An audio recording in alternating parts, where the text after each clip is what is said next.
Nah, rata-rata kita di Indonesia ini, Pak, tamatan perguruan tinggi kita jago baca buku, jago bikin puisi dan jago pidato lebih hebat daripada bikin mesin. Nah, ini problem kita juga, Pak Bursa.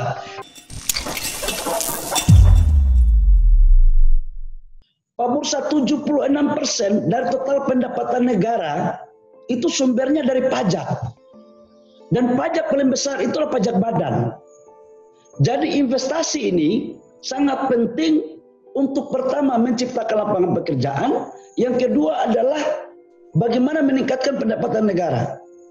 Di dalam konsep yang tadi Pak Luhut sampaikan, bahwa pertumbuhan ekonomi nasional kita 59,4% itu kontribusinya dari konsumsi, dari investasi 31%. Saya sedikit meng-highlight, bicara konsumsi itu bicara tentang daya beli masyarakat. Kalau kita bicara daya beli masyarakat, itu bicara tentang kepastian pendapatan. Dan kalau kita bicara kepastian pendapatan, kembali lagi kepada lapangan pekerjaan. Dan lapangan pekerjaan hanya bisa diwujudkan lewat investasi. Nggak mungkin lagi menurut saya, kita mengharapkan untuk anak-anak kita, adik-adik kita diterima lewat PNS atau pegawai BUMN. Berapa yang bisa ditampung? Suatu ketika kalau pikiran ini yang akan menjadi rujukan, maka saya dapat memastikan bahwa seluruh perguruan tinggi, baik negeri maupun swasta dari Aceh sampai Papua, itu akan menjadi pabrik pembuat pengangguran intelektual. Yang lebih bahaya lagi, kalau pengangguran intelektual itu aktivis, celaka ini barang. Itu bisa jadi administrator, bisa jadi aneh-aneh lah pokoknya. Seperti Pak Bursa menyampaikan dulu waktu saya masih kuliah. Itu Pak yang saya takutkan, Pak. Jadi investasi ini, Pak, penting. Kalau tanpa investasi, Pak, percaya omongan saya, kita akan masuk pada krisis kedua yang namanya krisis sosial. Lapangan pekerjaan tidak ada, orang akan stres. Makanya penting sekali investasi ini kita dorong. Dan pengusaha ini jangan juga kita marah-marah mereka, karena mereka ini pahlawan bangsa yang menciptakan lapangan pekerjaan. Nah ini. Berikut Pak Bursa, sektor apa saja yang menjadi prioritas bagi investasi sekarang? Yang pertama adalah sektor pertambangan. Yang tadi Pak Luhut sampaikan, karena salah satu kebijakan Pak Presiden adalah ekonomi yang memberikan nilai tambah. Kalau dulu, mohon maaf, saya waktu 4 hari menjadi kepala BKPM, langsung kami membuat keputusan bersama-sama dengan pengusaha nikel dan penambang nikel untuk melarang ekspor ore nikel sebelum masa waktunya. Masa waktunya penutupan itu kan 1 Januari 2020. 1,5 bulan saya di demo, Pak Bursa. Di demo di KPK, di demo di Istana Presiden, di demo di Menko Maritim, di demo di BKPM. Mintanya satu aja, copot Bahlil. Dalam hati saya begini, emang gue takut? Kalau cuma persoalan demo aja kan ajaran Pak Bursa dari dulu kan, kita juga pelaku. Tapi mungkin hukum karma Pak Bursa, karena mungkin dulu juga ada pastoran kan baru kita demo, jadi kena lagi gue betulnya gitu kira-kira. Nah, terkait yang kedua adalah energi. Itu sektor yang salah satu kita dorong. Kemudian alat kesehatan, manufaktur, dan infrastruktur. Saya sedikit memberikan penjelasan terkait dengan persoalan manufaktur dan infrastruktur.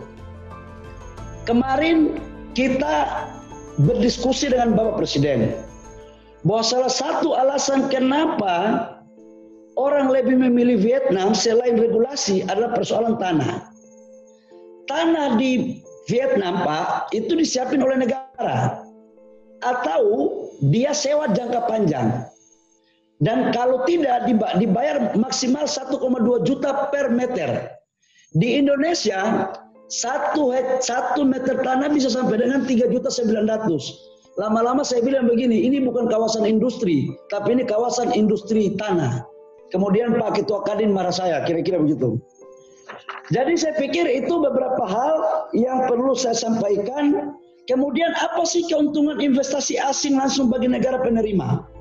Yang pertama pasti dia mampu meningkatkan modal asing untuk dalam negeri. Penciptaan lapangan pekerjaan udah pasti. Peningkatan tabungan itu otomatis. Dan kemudian pendidikan, pelatihan, itu pasti akan terjadi karena dia akan menyesuaikan dengan kebutuhan pabrik dia.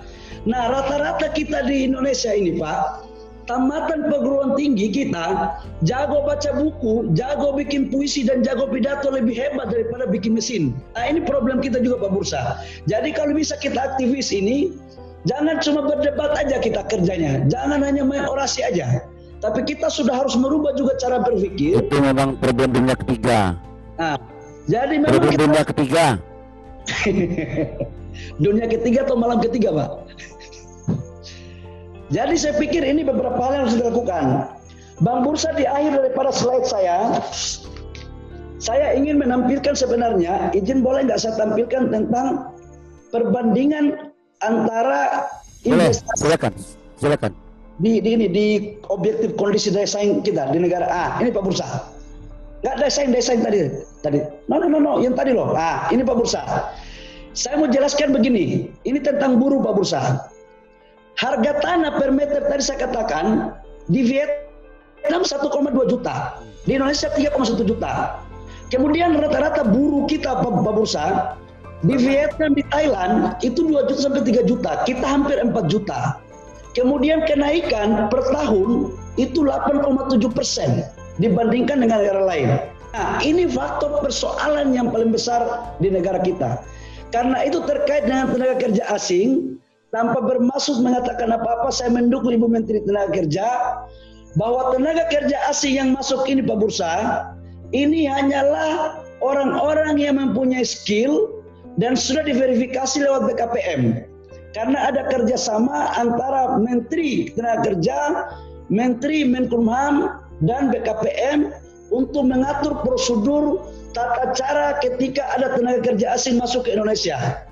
Jadi begitu Pak Bursa. Demikian saya mau sampaikan bahwa tidak ada cara lain untuk aktivis bisa kaya hanya bagaimana menjadi pengusaha dan menjadi investor yang baik dan bisa berkolaborasi dengan penguasa dan saling bersinergi. Demikian pengusaha dan abang-abang semua. Terima kasih. Wabillahi taufiq. Assalamualaikum warahmatullahi wabarakatuh.